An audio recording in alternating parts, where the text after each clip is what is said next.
Hari ini saya percaya bahwa ya setiap kita ya harus hidup dengan iman yang benar di hadapan Tuhan.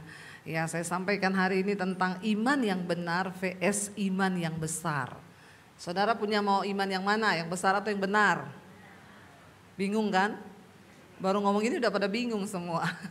Banyak orang kelihatannya, oh iman saya besar bu, saya mau pakai iman saya, pasti saya percaya gini. Kebanyakan orang ngomong pinter, ya apa ya? Orang Kristen tuh kalau di gereja, yes amin, dahsyat haleluya 12 kali. Begitu menghadapi pencobaan, ya benar apa benar ya, imannya itu harus diuji. Saya mengucap syukur. Kemarin itu ya kita bawa rombongan ke Israel Bapak Ibu. Jadi saya tuh bersyukur ya. Seperti biasa kita buka untuk jemaat mesbah doa saya. Lalu yang daftar ya di atas 100. Kemarin daftar 118 16 orang. Sudah tidak ada tiket. Sudah mau mendekati, suami saya tuh bilang, ini dari travel katanya yang 5 orang bisnis kelas itu tidak dapat tempat. Ya sudah dibatalan aja kalau gitu. Ya gimana? Mereka sih bisa berangkat tapi harus pakai pesawat yang berbeda. Sehari sebelumnya ada dan memang hanya 5 adanya. Saya tanya sama beberapa orang, gimana kalau berangkat duluan mau nggak? Kita sih mau saja, mau berangkat kapanpun, bagaimanapun, asal ada Ibu Debbie. Dalam hati saya, saya bilang sama suami saya nggak mau pisah sama keluarga loh. Kita ini pergi bareng-bareng, saya nggak mau pisah sama peserta. Kenapa bisa jadi begini kah? Ya, akhirnya suami bujukin saya, kita kan hanya berpisah 1 malam loh. Nggak apa-apa lah, kamu temani mereka. Saya tuh nggak mau ya gini. Ya udah kamu berangkat aja, please. Ini gimana? Mereka soalnya uangnya udah masuk dari awal. Ya udah akhirnya saya mengalah. Saya ini menjadi korban. Sudah saya berangkat tanggal 17 bersama dengan rombongan yang 5 orang. Kami sampai kita nginap seharian di Muscat. Puji Tuhan saya dapat bonus bisa city tour. Kota Muscat itu indah sekali. Kota kaya, negara kaya. Semua warna putih, nggak ada warna lain. Rumah, bangunan, semua putih. Saya sedang menikmati. Saya WA suami saya, jangan telat ke bandara. Pesawatnya jam 1 siang. Oke, kita sudah di bandara, sudah check in, gini. Siang saya tanya lagi, ini kita juga sudah mau ke bandara. Kita mau berangkat ke Amman, Jordania. Nanti kita bertemu di sana. I love you, I need you, I want you. Pret. Akhirnya dia bilang, oke, kita juga sudah di atas pesawat. Sampai ketemu sayang, iya saya juga take off, dia juga take off. Saya turun, saya cuma penerbangan 3,5 jam. Mereka kan 8,5 jam. Saya pikir dia belum aktif lah HP-nya. Begitu landing, saya hidupin HP, WA-nya dia masuk ting, kita gak jadi berangkat. Kenapa? Pesawat rusak. Waduh. Ya, jadi ternyata saudara mereka sudah naik ke pesawat, tiba-tiba ada satu peserta saya itu dia muntah-muntah, sakit perut, keringat dingin, sesak napas. Lalu akhirnya dilaporkanlah ke pramugari karena orang melihat keadaannya sudah bahaya. Suaminya lapor, akhirnya dilaporkan, pramugari datang, dia dipindah ke bisnis kelas, ditidurkan. Ya peserta 1 minggir dulu supaya untuk tolong dia dilurusin tempat tidurnya. Ibu gimana? Nggak bisa, ya sudah keringat dingin, sesak napas. Akhirnya pramugari panggil pilot. Datanglah, Bu ini gimana, ibu bisa berangkat nggak? Kalau nggak ini pesawat kita mundurin lagi, ibu turun. Akhirnya pesawatnya mundur. Waktu mau turun suaminya bilang, Pak tolong ya Pak, saya ini niat berangkat. Lah kalau turun mereka bertiga 150 juta hilang. Tapi kasih waktu istri saya, siapa tahu dia sembuh. Dia tuh nggak pernah sakit begini, sakitnya tiba-tiba datang waktu naik pesawat. Terus ya udah kita tunggu 10 menit ya, 10 menit ditunggu tidak sembuh juga. Pilotnya datang marah-marah lagi. Kita nggak bisa loh tunggu ibu kayak begini. Kita sudah buang waktu ini hampir 20 menit lebih. Kita tunggu ibu kayak begini nih nggak bisa parkir lama-lama pesawat gini. Terus suaminya bilang ya sudah kita turun karena semua penumpang juga sudah melihat mereka dengan mata sinis dan julid. Ya biasalah begitu. Ini juga pakai acara sakit lagi, sudah mau take off juga sakit. Akhirnya Suaminya bilang, ya sudah, daripada kita jadi batu sandungan, kita turun yuk. Waktu ngomong turun, istrinya itu bilang, tiba-tiba sakitnya itu kayak diangkat, dicabut, hilang. Loh, Pak, aku sembuh. Lah kok bisa? Iya, aku sembuh. Akhirnya ditanya, ibu beneran siap berangkat? Iya, ya kalau dari 0 sampai 10 ibu di angka berapa? Dia sebut, oh ya udah berarti bisa berangkat. Berangkat. Akhirnya diputuskan, oke, pesawat ditutup. Ibu ini bisa berangkat. Waktu ditutup pesawat mau mundur kembali ke landasan pacu, tiba-tiba pesawatnya mati. Dicoba hidupin, nggak bisa. Dicoba nggak bisa. Akhirnya setelah beberapa lama diputuskan, bukan ibu itu yang turun, semua penumpang harus turun karena pesawat mengalami error sistem. Komputerisasinya yang rusak, bukan businya diganti, bukan. Komputerisasinya rusak. Bapak ibu bayangkan kalau ibu itu tidak sakit, mereka sudah take off. 5 menit saja take off, tiba-tiba error sistem. Innalillahi wa inna ilaihi rojiun. Ya, grupnya Debbie Basir TV semuanya berpulang ke rahmatullah. Begitu diumumin itu pesawat rusak, error sistem, semua harus turun. Semua ngomong, ih untung tadi ibu sakit ya. Dasar julid, makanya jangan buru-buru menghakimi. Ya akhirnya turunlah semua. Tunggu beberapa jam dikasih makan, ternyata nggak baik juga karena ternyata harus diperbaiki oleh teknisi dari Masket. Didatangkan, tunggu dulu teknisinya datang. Dia yang bawa kodnya. Akhirnya semua peserta disuruh nginep di sebelah bandara. Ya 100 orang lebih nih. Ya, dan saya waktu itu kan sudah di sana, yang tersisa ini suami saya. Jadi suami saya ini harus menenteramkan hati bangsa itu seperti Musa. Tapi untung dia memang, Musa itu kan orang yang lembut hati dan sabar. Ya cocoklah suami saya, orang Solo. Bukan orang Sulawesi. Lalu akhirnya tadinya nggak apa-apa, mulailah kan berkumpul 100 orang lebih. Terjadilah grup seperti 12 pengintai. 30 jam mereka bersama-sama. Tadinya aman, semua ketawa-ketawa, tiba-tiba ya Pak ini jadi berangkat nggak? Jadi, ini sudah dapat dari maskapai. Oke ya nanti malam kita terbang. Mereka nginap 1 malam, besoknya lagi malamnya, pokoknya 30 jam. Akhirnya ada yang sebagian mulai gini, kita berangkat pakai pesawat yang sama. Konyol loh kita kalau berangkat pakai pesawat yang sama. Biasanya komputer sekali rusak diperbaiki nggak langsung baik. Kadang dia hang lagi. Kalau kita berangkat pakai pesawat yang sama, mati konyol kita ini. Yang tadinya semua orang percaya imannya besar sekali, mau ke tanah perjanjian tiba-tiba ciut. Mulai gini, iya juga ya, betul loh. Kita pakai pesawat yang sama, lalu gini, aku ndak mau. Kita mati konyol. Kan 12 pengintai, yang 2 ngomong, ya Yosua dan Kaleb. Memang bangsa itu orangnya besar-besar, ya. Tetapi yang menyertai kita ini kuasa Tuhan. Kalau Tuhan memberi kemenangan, kita pasti menang, ndak usah takut. Tapi yang 10 orang berkata, gila itu orang-orangnya besar seperti raksasa. Kita ini hanya kayak belalang. Kita masuk itu namanya antar nyawa, mati konyol. Itu yang terjadi. Kalau kita berangkat pakai ini pesawat, mati konyol. Lalu ketika diputuskan berangkat nanti malam, besoknya kan, mulai terjadilah, ya mulai suami saya didatangi. Wah dia kasihan saudara saya itu, saya aja di aman, saya sudah di aman. Tapi ternyata di aman saja tidak menjamin kita bisa aman. Karena saya berada di aman tapi saya tidak aman. Saya nangis begitu masuk hotel tuh, nangis saya, Tuhan saya tuh salah apa Tuhan. Kalau saya tuh salah dengan sesuatu karena keberangkatan ini, ampuni saya Tuhan. Ini 100 orang terancam tidak berangkat. Dan pas lebaran waktu itu, jadi memang gak ada pesawat. Semua peserta ngomong ke suami, Pak kita mau berangkat tapi ganti pesawat. Dia pikir ini bus. Kalau bus saya hubungi Pak Denny, Pak pinjam dulu bus. Ya kita mau berangkat ganti bus, ini pesawat nggak bisa sembarangan ganti, dan juga itu hari Lebaran. Suami saya ya WA saya, doakannya ini mulai terjadi kekacauan. Sudah mau mendekati berangkat, kacau.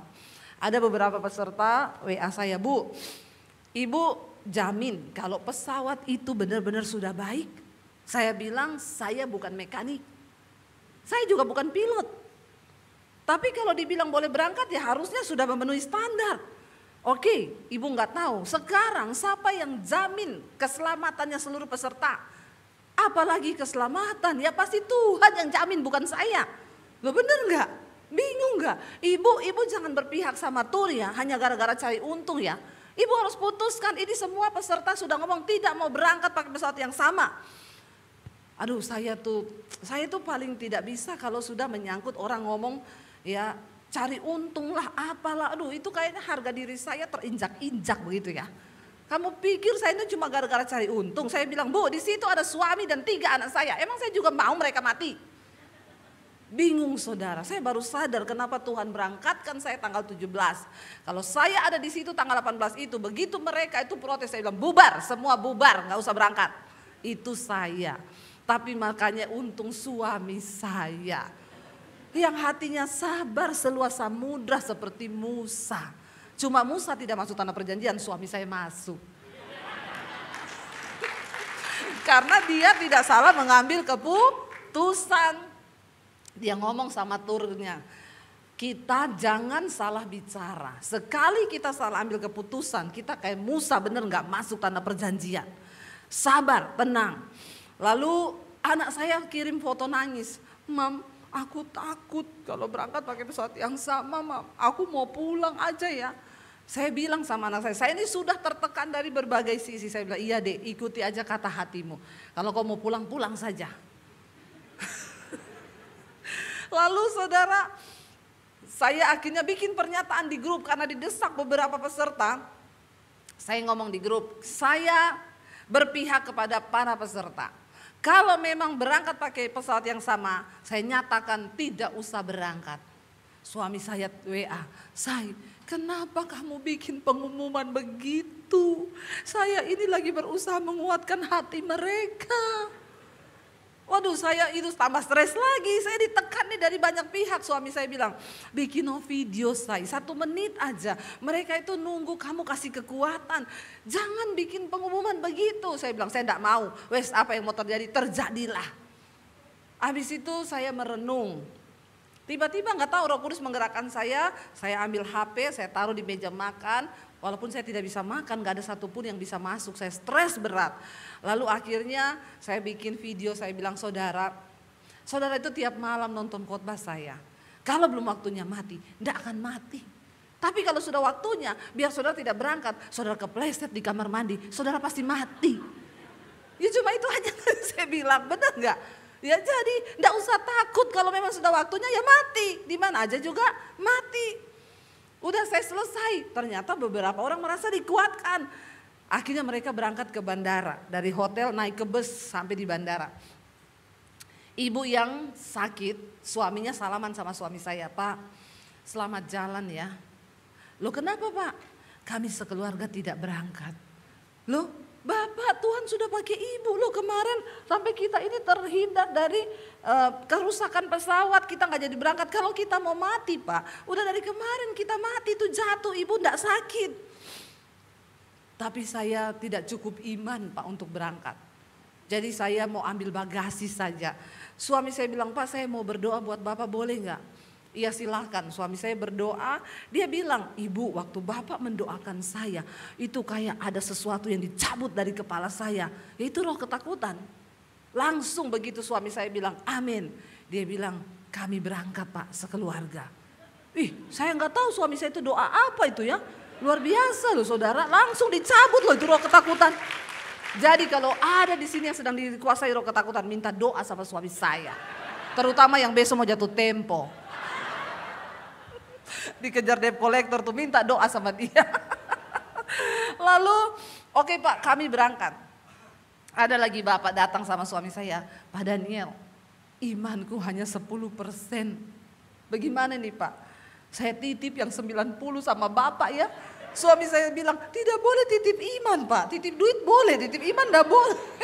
Bagaimana orang titip iman? Ayo Pak, percaya Pak, kalau belum waktunya mati, iya amin, saya berangkat. Akhirnya ya puji Tuhan, roh ketakutan itu dicabut, semua memutuskan berangkat kecuali 6 orang. 6 orang tidak bisa dipengaruhi, sudah didoakan suami saya, roh ketakutannya tetap lebih besar. Akhirnya 6 orang ini mundur, sisanya semuanya terbang. Tapi waktu terbang lucu, ya ada 1 orang juga bapak suami istri, orang Medan. Orang Medan pula. Dia datang sama suami saya, dia bilang ini, Pak, bukan apa-apa Bapak. Saya dengan istri kemarin itu berangkat, kami sudah didoakan satu kampung Pak. Kalau saya ini pulang Pak, aduh di mana harga diri saya Pak? Harga diri lebih tinggi dari harga nyawa. Jadi apapun yang terjadi saya berangkat Pak. Wih dahsyat Bapak, ayo berangkat ya Pak. Wah itu dahsyat. Semua orang tua yang berangkat tanpa anak telepon anak-anaknya. Nak menurutmu gimana, papa mama berangkat enggak? Kalau mama papa sudah niat berangkat, Tuhan sertai, berangkat aja. Ya ada yang telepon anaknya, kalau terjadi apa-apa sama papa mama, kamu jangan salahin Tuhan, kamu tetap melayani Tuhan. Ini pin ATM-nya papa, dikasih loh. Jadi saya bilang sekarang sudah diganti, sudah Bu, kan udah jadi jatuh. Makanya suami istri harus saling tahu pin ATM, amin.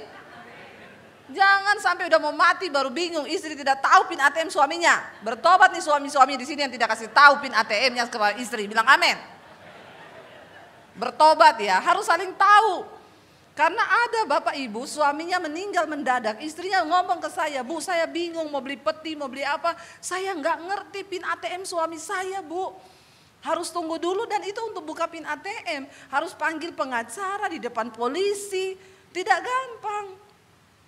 Engkau tuh menikah bapak ibu, menikah dalam hal keuangan pun menjadi satu, amin. Ya, ada bapak-bapak bilang, oh saya semua istri saya tahu Bu karena tidak ada saldonya. Kalau gitu sih banyak ya.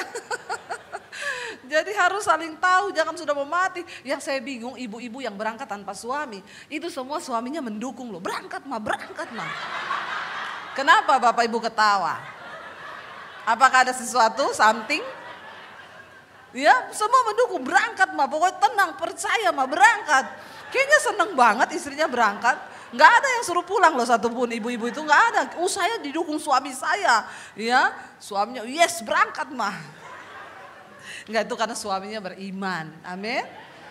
Ya, amin. Kayak ada satu bapak, ketika ada tukang sulap, dia minta izin, Pak saya boleh pinjam istrimu buat apa? Mau saya hilangkan, dia langsung dorong istrinya, sana cepet.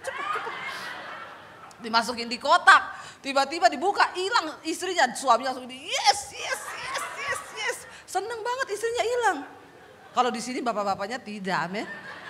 Cinta istri, amin. Begitu dia udah seneng, pesulapnya bilang sebentar Pak, ditutup lagi, dibuka jadi 2. Stres dia langsung, aduh haleluya ya. Tapi di sini semua bapak-bapak cinta istri. Gak ada amin nih bapak-bapak. Lalu saudara akhirnya mereka naik ke pesawat. Tentunya dengan wajah yang tegang, tapi saya acung jempol mereka tuh. Semua tuh naik pesawat sudah siap mati. Bener sudah siap mati. Nah waktu udah naik itu kan diuji coba lagi pesawatnya. Di starter dimatiin. Sampai semua gini, aduh. Ya, ada satu peserta bapak-bapak dia cerita saya, Ibu waktu di starter dimatiin. Saya tuh lihat jendela Bu. Kalau ada yang terbuka saya mau lompat Bu. Itu ketakutan saya udah di puncak di kepala saya. Istri saya ngomong begini lagi, Pak, kalau mau ada pengakuan dosa inilah waktu yang tepat. Pengakuan sama saya. Jadi saya tanya, jadi Bapak sudah mengaku? Untung belum Bu. Kalau sudah habis saya Bu. Hari ini saya mati bukan karena jatuh dari pesawat. Tapi disalib istri saya. Lalu akhirnya mereka naik ke pesawat. Saudara tahu roh ketakutan itu menyerang saya di aman. Aduh saya gak bisa tidur, saya nangis terus bercucuran air mata. Karena Saya sudah bayangkan ada suara di hati saya yang berkata begini, itu ya kalau mereka terbang pesawatnya ada apa-apa, suamimu mati, anakmu 3 mati, kameramen saya juga mati. Terus kamu mau ngapain? Kamu masih mau melayani Tuhan? Saya cuma bilang gini, masih Tuhan.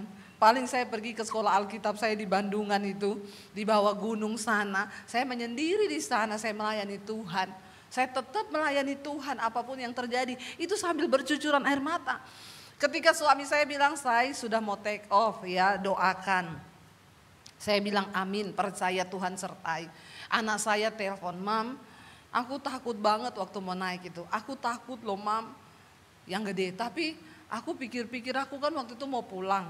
Cuma tak pikir-pikir, kalau pesawatnya jatuh, papi mati, Karen dia mati. Mami di Jordan, aku sendiri. Ya wis lah, mending sama-sama mati aja. Tapi bersyukur loh Bapak Ibu, itu Tuhan bawa, itu pengalaman pribadi yang gak bisa dibeli dengan uang kan. Akhirnya saya tanya, tapi Dek kamu udah siap mati belum? Udah. 3 anak saya bilang kita sudah pengakuan dosa sama Tuhan semua. Ya udah Tuhan, cuma anak saya yang gede bilang, cuma aku mikir-mikir Mam, Tuhan masa aku mati jenazahku tidak ditemukan ya. Yang satu berpikirnya gini, kalau pesawatnya jatuh semua mati, aku tuh sing hidup. Nah kalau aku hidup sendiri di antara mayat-mayat, Tuhan mending aku juga mati, jangan kasih hidup. Itu jadi orang itu sudah dengan halusinasinya masing-masing. Tapi saya bersyukur ketika suami saya bilang, dan anak saya itu lucu, dia kan ngomong gini, aku selama ini kalau terbang kemana-mana paling jengkel lihat mami itu kalau di pesawat nyanyi. Apalagi kalau ada turbulence, mami itu nyanyi kenceng. Aku jengkel, tapi Mam kali itu akhirnya aku nyanyi sepanjang perjalanan. Saya bilang syukur, biar kamu rasakan tuh pengalaman iman. Ya iya enggak saudara, mengalahkan ketakutan akan kematian. Kalau kita ini hanya dikejar utang, kita masih hidup. Tapi kalau yang namanya di depan ini mati, itulah menuntut iman yang benar. Lalu yang lain sebagian gini, Bu saya pegang ayat, Tuhan hidup adalah Kristus, mati adalah keuntungan. Jadi semua itu naik, itu sudah pasrah, benar-benar pasrah. Lalu ketika suami saya bilang kami terbang, ya lalu saya bilang iya saya percaya kamu tiba dengan selamat. Setelah tutup saya tidak berani buka media sosial. Saya takut begitu buka tulisannya ini pesawat dengan nomor penerbangan ini jurusan Masket hilang kontak. Aduh jadi saya takut banget, saya nggak berani buka. Jam 2 malam ya saya masih tidur bangun tiap bangun lihat jam. Aduh di mana mereka? Tiba-tiba saya dengar ada satu suara yang lembut di hati saya berkata begini, kamu jangan takut sebab aku sedang melatih iman mereka. Wah waktu saya dengar suara itu saya bilang Tuhan terima kasih Tuhan. Terutama ketiga anak saya mereka mengalami pengalaman pribadi bersama Tuhan. Dan itu tidak bisa dibeli dengan uang. Untuk kita ini berkata beriman dan iman kita itu dinyatakan benar, itu kan harus melewati sebuah proses ujian yang benar. Nah ketika kita bilang kita beriman, ketika pandemi datang saya dan suami itu bingung saudara. Kita ini mau hidup bagaimana? Nggak tahu bagaimana. Saya baru menyadari ketika pandemi, saya bilang sama suami saya, kita ini ternyata terlalu berani ya ikut Tuhan. Selama ini kita nggak ada gaji bulanan. Baru saya sadar, lah ini pandemi semua orang ada yang tetap dapat gaji. Kita gaji dari mana? Pelayanan stop, semua berhenti. Iya tapi saya bilang ya kan selama ini saya kalau dulu mau ambil rumah di bank. Bu ada slip gaji, ya saya gajinya ada mas, slipnya enggak ada. Lah kok bisa ada gaji gak ada slip? Mas saya ini gajinya dari sorga mas, jadi slipnya dengan iman. Masnya bilang, maaf bu gak bisa di sini pakai slip dengan iman, gak bisa. Karena atasan kami belum beriman. Jadi saya itu baru menyadari kita ini terlalu percaya loh selama ini sama Tuhan itu banget. Sampai kita pun hidup tanpa gaji bulanan, saya nggak sadar ketika pandemi datang 2 tahun kita nggak tahu mau bagaimana. Saya bilang sama suami saya, yang terburuk mungkin kita jual rumah di Jakarta, kita pulang ke Solo. Iya jual pun kalau laku. Anak saya lagi datang, Mam, aku tuh harusnya kuliah loh tahun ini. Aduh nak kita bisa makan aja udah puji Tuhan haleluya 12 kali ya. Itu kuliah tidak menentukan masuk surga. Jadi tidak usah kau kuliah yang penting kita bisa makan. Nah di tengah masa pandemi saya juga gak tahu pada waktu itu aduh kita mau ngapain mau gimana. Tiba-tiba ketika mulai lockdown dibuka, ya saya bilang ke suami saya mau melukis. Dia bilang, apa? Saya selama menikah sama kamu 21 tahun, saya enggak pernah lihat kamu tuh gambar-gambar di rumah, tulis-tulis apa. Yang ada tuh gambar gunung 2, jalan di tengah, sawah pinggir-pinggir. Kalau itu semua juga orang bisa, dari SD kita diajarin. Nah sekarang kamu mau beli, ya enggak apa-apa daripada lockdown, kita enggak juga mau kemana-mana. Lockdown pertama buka, saya ajak suami saya pergi ke Gramedia. Ya, lalu saya minta beli kanvas, saya biar undang suami saya aja bersaksi, sini. Saya, maju saya. Ya, setuju ya? Setuju. Ya. Biar dia cerita bagaimana waktu itu enggak ada uang loh, saya tuh pengen beli kanvas. Jangan lama-lama khotbahnya. Shalom. Ya, saya ceritakan waktu pandemi terjadi, kita nggak tahu harus gimana. Tiba-tiba dia minta, waktu itu kan demam sepeda, terus kita sepedaan di Bintaro. Tiba-tiba di satu toko buku, dia bilang, kita ke Gramedia sebentar ya, terus dia lihat-lihat di situ, dia pengen melukis. Nah dia nanya mbaknya, mbak kanvas yang paling besar berapa? Saya senggol dia, kalau mau belajar lukis, beli aja yang 10x20 kecil, kan belajar melukis kan. Tapi dia nyarinya yang 100x80, pokoknya yang paling besar 180, 100 sekian. Kemudian singkat cerita, dibelilah, saya ke kasir, bayarnya jutaan saudara, saya senggol lagi, kita ini pandemi ke depan nggak tahu mau gimana, kamu beli alat lukis sama tinta-tintanya semua habis jutaan gini, kita nggak berhikmat. Saya udah bilang, dia bilang pokoknya saya mau itu. Kemudian kita pulang, itu pulang seperti biasa. Kita waktu itu YouTube juga udah ini mesbah doa. Selesai mesbah doa, saya ngedit di ruangan studio, istri saya di ruang sebelah. Selama 1,5 jam sampai 2 jam saya keluar, saya kaget, loh ini lukisannya siapa? Loh di sini ada siapa? Cuman ada aku. Nggak mungkin ini lukisanmu. Tapi dia ngomong, loh di sini nggak ada orang. Saya kaget saudara, lukisannya buat saya bagus sekali, buat saya juga. Bagus sekali. Terus karena saking senengnya, lukisan itu difoto. Dan cuma menyelesaikan 2 jam di foto, diangkat di IG ya. Puji Tuhan, lukisan pertama saya. Jadi waktu itu kan semua lockdown, nggak ada kemana-mana. Tiba-tiba malam-malam ada inbox masuk, ting bu itu lukisan ibu, iya bagus sekali. Mama saya pendengar mesbah doa, lusa akan ulang tahun, bisa nggak itu saya miliki lukisan untuk hadiah buat mama saya. Dia bilang, bu ini lukisan pertama saya bukan pelukis tapi ibu itu pengen beli, ini bagus buat hadiah buat mama saya. Dijual berapa? Dia nggak ngomong. Ini kan ada Pak, ini yang ini lukis suka. Terus dijual berapa? Nggak dijual karena ini kan lukisan belajar. Kemudian dia minta nomor rekening. Lukisan pertama laku 10 juta saudara. Begitu dengar 10 juta saya bilang ayo kita ke Gramedia lagi.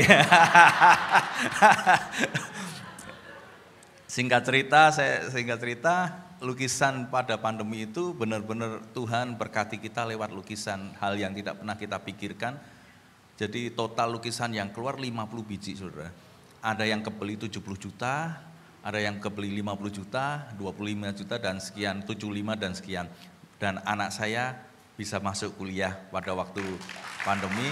Dan saya cuman katakan bahwa ikut Tuhan itu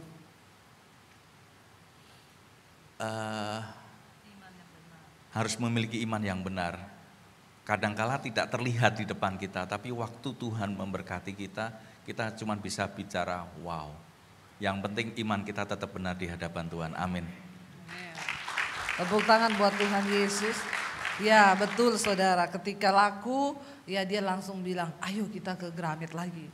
Ya itulah laki-laki ya, seringkali dia harus melihat dulu baru percaya. Ya makanya survei membuktikan yang paling banyak kena stroke itu bapak-bapak. Karena bapak-bapak itu ukuran otaknya lebih kecil dari perempuan tapi overload. Semua dipakai untuk mikir. Anaknya mau sekolah 10 tahun dia udah mikir dari sekarang. Ya beda sama ibu-ibu. Ukuran otaknya lebih besar tapi gak ada isinya. Kenapa? Karena ibu-ibu itu jarang mikir. Dia pakai perasaan kalau perempuan. Ada masalah dia nangis, sudah selesai ya. Beda sama bapak-bapak. Tapi di sini semua bapak-bapaknya beriman. Bilang amin dong. Ya, percaya walaupun belum melihat. Lalu di tengah masa pandemi begitu sulit, tadinya kita ya saya mengucap syukur Tuhan membuka jalan, dan dari YouTube ya kami mulai diberkati. Satu hari channel YouTube saya itu bertambah 1000 subscribe satu hari. Gereja tutup, orang gak bisa beribadah, tiba-tiba naik sehari nambah 1000 subscribe. Kok enggak wow ya? Wow loh. Ya, YouTube aja bilang 1 minggu nambah 1000 subscribe itu hacker. Nah, punya saya sehari. Apalagi ketika ada misbah doa, itu akhirnya naik. Tuhan memberkati kami lewat YouTube. Nggak jadi jual rumah, malah beli rumah lagi. Iya, saya bangun studio di tengah masa pandemi. Bahkan kami membangun puluhan gereja-gereja di desa-desa. Itu yang membuat saya bersuka cita. Bulan Agustus nanti sekolah misi Alkitab saya di Bandungan selesai, dan kami akan peresmian. Doakan Bapak Ibu, saya melihat Tuhan bekerja dengan luar biasa. Ketika Tuhan kasih visi untuk saya bangun sekolah misi, saya bilang, Tuhan siapa saya? Saya nggak punya uang, saya nggak punya apa-apa. Tuhan bilang, aku nggak cari orang yang punya uang, aku nggak cari orang yang pintar, aku cari orang yang punya iman. Karena iman yang akan mewujudkan semua proyek Tuhan di bumi. Saya melangkah ya di atas tanah 4.500 meter. Ya aduh luar biasa, Tuhan kirim orang pemborong gratis, yang gambar gratis. Kemarin Tuhan kirim tukang taman. Itu yang biasanya bikin pemerintah punya taman di Jakarta, kedutaan-kedutaan besar. Dia jemaat Mesbah doa, Bu saya mau sumbang untuk tamannya. Nanti kita bikin taman apotik hidup, semua bisa dimakan sama.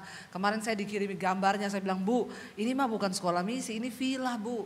Nanti orang datang foto-foto di sekolah saya. Oh iya memang saya mau bikin begitu untuk Tuhan yang terbaik. Kami rindu sekolah misi ini hanya 6 bulan. Nanti saya keliling ke daerah-daerah, hari-hari ini kita bikin seminar hamba-hamba Tuhan. Ya puji Tuhan di beberapa kota kita sudah bikin. Terkumpul 1000 lebih pendeta dari berbagai gereja, dari desa-desa. Ya, kami melihat di sana bagaimana hamba-hamba Tuhan itu sangat membutuhkan ya, dan pelayanan itu harus benar-benar ada orang-orang yang sudah dipersiapkan Tuhan. Yang saya dapat dari Tuhan bilang hari ini gereja bicara tentang penuaian. Tuaian banyak tapi penuai sedikit, itu yang di warning oleh Yesus. Penuainya sedikit. Nah saya disuruh Tuhan untuk mempersiapkan para penuai. Ya jadi nanti sekolah kami itu kami akan ambil orang-orang dari daerah terutama yang miskin, daerah-daerah yang sekarang sudah mulai hijau. Ya di Toraja sekarang saudara, aduh kita sedih ya, kekristenan terabaikan, bahkan penghijauan mulai banyak di Toraja. Dan saya melihat Tuhan itu ya taruh hati itu kepada saya. Kita bilang pokoknya orang-orang yang dari daerah yang tidak mampu bayar ya gratis mereka bisa bersekolah di sekolah kami. Saya melihat Bapak Ibu apa yang Tuhan buat. Saya nggak pernah cari dana, saya nggak pernah kirim proposal sama Bu Silvi ya Bu. Atau sama Pak, ya sama Mami nggak pernah ya, Mam bantu saya dong ini proposalnya Mam lagi bangun sekolah. No, Tuhan kita. Waktu engkau punya iman, sorga turut bekerja. Karena Alkitab berkata, bukan kita. Ya Tuhan cari orang yang beriman. Saya pengen kita belajar dari firman Tuhan hari ini. 1 Samuel 14 berkata begini. Kita lihat bersama saudara. 1 Samuel pasal yang ke-14. Ya, ketika itu ya Saul menjadi raja atas Israel, dan mereka itu terkepung oleh orang Filistin di sekeliling mereka, yang selalu orang Filistin itu selalu cari gara-gara dengan orang Israel. Mereka pengen memperbudak orang Israel dan orang Israel selalu kalah. Ayat yang pertama dikatakan di sana, pada suatu hari Yonatan bin Saul, Yonatan adalah anaknya Raja Saul, berkata kepada bujang pembawa senjatanya, mari kita menyeberang ke dekat pasukan pengawal orang Filistin yang di sebelah sana. Tetapi tidak diberitahukannya hal itu kepada ayahnya. Ya ini Yonatan, dia cuma ajak ajudannya satu orang, pembawa pedang. keluar dari perkemahan karena mereka ini sedang dikepung oleh orang Filistin. Mereka sedang berjaga-jaga juga. Dan Yonatan ini ngajak ya bujangnya, pembawa pedangnya, ayo kita serbu pasukan penjaganya Filistin yang terdekat dengan kemah kita. Kita pukul kalah dulu mereka. Lalu tidak diberitahukan hal itu kepada ayahnya. Dia maju sendiri diam-diam. Ayat 2, adapun Saul duduk di ujung Gibea di bawah pohon delima yang di Migron. Dan rakyat yang ada bersama-sama dengan dia kira-kira 600 orang banyaknya. Ayat 3, Ahia anak Ahitub saudara Ikabod, anak Pinehas, anak Eli imam Tuhan di Silo, dialah yang memakai baju efod pada waktu itu. Tetapi rakyat tidak tahu tentang perginya Yonatan. Yonatan pergi diam-diam. Di antara pelintasan-pelintasan bukit yang dicoba Yonatan menyeberanginya ke arah pasukan pengawal orang Filistin, ada ujung bukit batu di sebelah sini dan ada ujung bukit batu di sebelah sana. Yang satu bernama Boses, yang lain bernama Sene. Ujung yang satu berdiri di sebelah utara di tantangan Mikmas, yang lain di sebelah selatan di tantangan Geba. Berkatalah Yonatan kepada bujang pembawa senjatanya, mari kita menyeberang ke dekat pasukan pengawal orang-orang yang tidak bersunat ini. Perhatikan, iman yang benar berkata, mungkin apa? Tuhan akan bertindak untuk kita sebab bagi Tuhan tidak sukar untuk menolong. Baik dengan banyaknya orang maupun dengan sedikit orang. Saudara, yang menjadi kekuatan dari sebuah pasukan adalah banyaknya orang. Semakin banyak orang, semakin banyak pasukan, maka semakin kuat. Ya, pertempuran itu bisa mendapatkan kemenangan. Karena banyak prajurit. Tetapi Yonatan memiliki iman yang benar. Dia bilang sekalipun kita cuma berdua. Bukankah tidak sulit bagi Tuhan memberi pertolongan? Sebab bagi Tuhan bukan soal sedikit ataupun banyak yang menyertai kita. Tapi tangan Tuhan yang kuat. Dia sanggup memberi kemenangan. Saudara, apa artinya? Tidak ada perkara yang mustahil bagi Tuhan. Hari ini jangan engkau andalkan pikiranmu karena engkau pasti stres. Menghadapi masa situasi yang tidak enak ke depan. Tidak ada cara lain selain engkau membangun imanmu menjadi iman yang benar. Bukan hanya besar tapi benar. Apa artinya iman yang benar? Ketika engkau hidup memiliki hubungan yang dekat dengan Tuhan, maka engkau mengerti siapa Tuhanmu, engkau mengenal siapa Tuhanmu, dan imanmu akan menjadi iman yang benar. Ya, saya ajarkan kepada banyak orang Kristen sekarang. Kenapa orang Kristen tuh punya banyak iman yang tidak benar? Contoh, Bu, saya ini mau mendoakan rumah saya nih, saya mau pindah rumah baru. Ibu ada waktu kapan ya? Nanti saya kirim sama ibu kunci, saya kirim sekalian persembahan buat ibu. Ibu doakan rumah saya itu tapi kosong. Saya kebetulan lagi keluar negeri, Bu. Ibu bisa pergi doakan sendiri, saya bilang pret. Ya, dia kira setelah dia bisa kasih amplop, biar amplopmu tebal begini, itu enggak benar. Saya bilang kenapa? Yang diberkati Tuhan tuh orangnya, bukan rumahnya. Mau kau undang pendeta sekelas kaliber dari luar negeri dari mana? Kau pikir itu setan takut sama pendetanya itu? Iya, saya bilang saya datang, saya doakan rumahmu, ada 10 setan di situ. Saya doakan dia keluar. Waktu kau masuk setan 10 ajak teman-temannya jadi 30. Karena yang tinggal di rumah itu tidak benar. Ya, kenapa saya perlu ada kamu di situ? Ya karena kamu harus berdiri menjadi orang benar supaya kamu punya iman yang benar. Karena setan tuh takut sama orang yang benar. Amin. Enggak perlu hari ini minta didoakan pendeta. Ketika Anda punya iman yang benar, doakan sendiri. Amin. Saya selalu berkata, jangan cari-cari pendeta.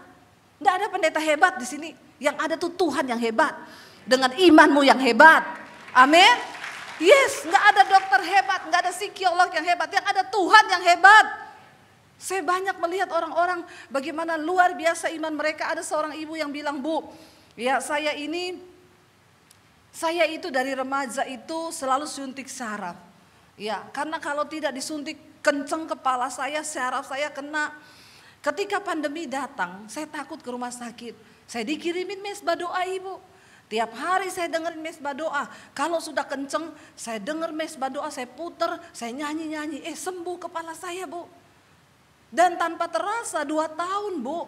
Saya tidak suntik lagi, saya tidak minum obat lagi. Saya disembuhkan Tuhan lewat kuasa pujian penyembahan. Dan saya mau transfer uang yang untuk saya pakai berobat itu untuk pelayanan ibu. Dia transfer 200 juta loh. Itu uang yang selama ini harus dipakai suntik kepala. Ketika engkau punya iman yang benar, ya Tuhan sanggup. Pandemi kemarin banyak orang yang mengalami mujizat Tuhan. Tapi banyak juga orang yang terpuruk karena engkau sedang dibentuk Tuhan. Bukan berarti ketika keadaanmu terpuruk Tuhan tidak sayang, justru Tuhan sayang. Tuhan mau kembalikan imanmu kepada iman yang benar. Jangan hanya jadi orang Kristen tapi punyalah iman yang benar. Bukan soal rumah angkanya 13 sial. Ya tusuk sate sial, tanya dulu satenya sate apa, kambing atau babi. Heran saya, ya kenapa harus begitu? Kita harus punya iman yang benar. Saya cari rumah, kalau bisa rumah yang pertama tusuk sate. Yang kedua rumah lama tua, ya pasti lebih murah kan harganya, ada setannya. Ya, luar biasa enggak? Saya beli rumah saudara, satpamnya bilang, Bu kok beli rumah itu toh, rumahnya itu udah singup loh, lama enggak dihuni, ada setannya. Saya bilang, oh kalau saya masuk setannya keluar Pak, pindah di posmu. Langsung satpamnya, astagfirullah Bu, jangan dong, makanya Bapak harus beriman supaya setan gak tinggal bareng kau. Ya, saya masuk rumah gak ada setan berani tinggal sama saya Pak. Ya, setan langsung lari keluar lihat kita orang benar, katakan. Hati-hati loh Bapak Ibu. Setan itu bisa lihat hidupmu walaupun kita gak bisa lihat dia. Ya, ada di salah satu kesaksian saya, habis pandemi, ada seorang ya dia itu mati suri beberapa waktu, dia kena COVID, tidak sadarkan diri, dibawa ke rumah sakit, dia koma. Tiba-tiba akhirnya satu kali dia bangun saudara, dari komanya dia disembuhkan. Mamanya telepon saya, Bu tolong doakan anak saya koma, Ibu kalau belum waktunya mati, tidak mati. Dan puji Tuhan anaknya bangun, tapi waktu dia bangun dia cerita sama saya, Bu saya bisa lihat setan itu nyata dengan mata saya. Ibu tolong tutupin dong Bu, saya nggak mau Bu, saya terganggu. Ya, dia kan dokter. Dia bilang saya ke rumah sakit ya Bu. Di ruang rumah sakit itu setan semua, dari yang bentuk pocongan, tuyul, bentuknya aneh-aneh Bu. Ada yang hewan, ada yang makhluk. Itu saya lihat dengan mata jasmani saya, dan itu memang benar di alam roh itu ada. Ya, Alkitab berkata ada penghulu-penghulu, roh-roh jahat, roh-roh di udara itu ada, tapi kita kan nggak bisa lihat. Ya, di sini ada setan nggak? Coba lihat kanan kirimu, jangan-jangan setan. Ya ada setan. Dia bilang, dia lihat saudara setan. Tapi dia bilang waktu saya pergi ke Curug Bu, itu setan di hutan sama setan di kota beda. Setan di hutan tuh bentuknya monster, yang ada tanduk, yang ada kaki banyak. Mereka tuh ngeliatin saya Bu. Lalu ada anak kecil bayi di belakang saya digendong mamanya nangis jerit-jerit. Karena dia juga bisa lihat setan itu. Ya, aduh saya tuh berdoa Bu dalam nama Yesus, dalam nama Yesus. Saya lihat ya itu bentuk-bentuk setan. Dia bilang dia pernah lihat ada satu laki-laki itu kakinya diganduli makhluk. Makhluk itu Bu mukanya perempuan tapi badannya kodok. Itu gantung di kakinya Bu, kemanapun dia pergi. Saya bilang kodok itu bicara roh persinahan loh. Ya mungkin dia baru pulang dari panti pijat atau mana, jadi roh itu ikut. Lalu dia suruh saya lepaskan, Ibu doakan dong Bu, saya enggak mau ada penglihatan tuh. Saya bilang sebenarnya bagus loh kalau kamu mau, nanti kamu saya ajak pelayanan. Ya, kalau saya pelayanan di sini saya ajak biar dia bisa lihat nih bapak-bapak yang ada kodoknya di kaki. Saya mau ajak dia. Ya, lihat mana tuh ya, itu Bu ada bukan cuma kodok di kepala, ular, kaki, semua naga, kodok banyak sekali. Ya, di dunia roh itu benar bapak-bapak, engkau yang terikat dengan kenajisan, percabulan, engkau terikat dengan film porno, itu rohnya ngikut, tapi kau enggak lihat. Makanya imanmu enggak pernah tumbuh. Engkau punya iman yang benar, dilepaskan dari segala dosa, barulah Tuhan berkenan atas hidupmu. Amin. Ya itu roh semua. Nah akhirnya saya juga sempat takut ketemu dia. Waduh, jangan-jangan nanti dia lihat ada roh apa saya gandul-gandul di kaki nih. Ya udah, saya sekalian ajak suami saya biar dia lihat juga kan. Lalu kita ketemu saudara, puji Tuhan, ya saya tanya sama dia, sekarang kamu lihat saya ini ada apa di belakang saya nih? Ya ada roh apa, saya juga pengen tahu kan. Dia bilang enggak Bu, di belakang ibu tuh ada cahaya terang sekali. Puji Tuhan, haleluya 12 kali. Ya, bukan karena kita sakti ya. Waktu engkau hidup dalam kekudusan dan kebenaran, kemuliaan Tuhan mengikutimu. Makanya engkau masuk di rumah yang ada setan, setan pergi. Amin. Itu setan tahu kok. Saya dulu punya teman, ya dia pelayanan, tapi agak-agak melehong, cucok meong. Waktu kita lagi doa pelepasan, dia datang ikut-ikutan. Ya kita lagi tengking orang kerasukan, dalam nama Yesus. Dia datang, dalam nama Yesus, dalam nama Yesus. Itu yang ditengking, langsung liatin dia ngomong gini, ih kamu kan temenku. Langsung dia lari. Kenapa? Karena setan bisa lihat. Setan tuh tahu Bapak Ibu, percuma engkau duduk-duduk manis di gereja begini. Kalau engkau tidak lepas dari dosa, maka ada setan yang ikut hidupmu. Bilang amin. Jangan cuma duduk manis di gereja, bertobat. Hidup dalam kekudusan dan kebenaran. Karena Tuhan tahu siapa milik kepunyaannya. Engkau mau pencitraan di depan manusia buat apa? Pada akhirnya setiap kita pribadi lepas pribadi akan berdiri di hadapan tahta pengadilan Kristus. Tuhan membela orang yang benar. Apa yang terjadi? Yonatan berkata, ya bukan karena banyak atau sedikitnya orang, tetapi Tuhan kita itu sanggup memberikan pertolongan.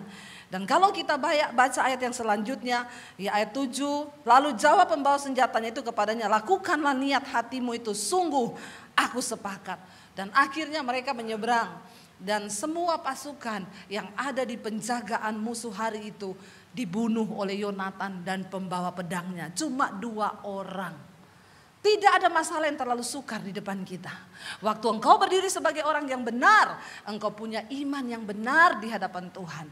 Percayalah Bapak Ibu, Allah kita, Allah yang berdaulat.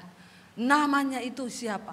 Dia penghibur, dia penolong. Yehova Rafa, Jireh, Allah yang mencukupi, Allah yang memberi keselamatan. Dia Tuhan yang sudah menyatakan namanya.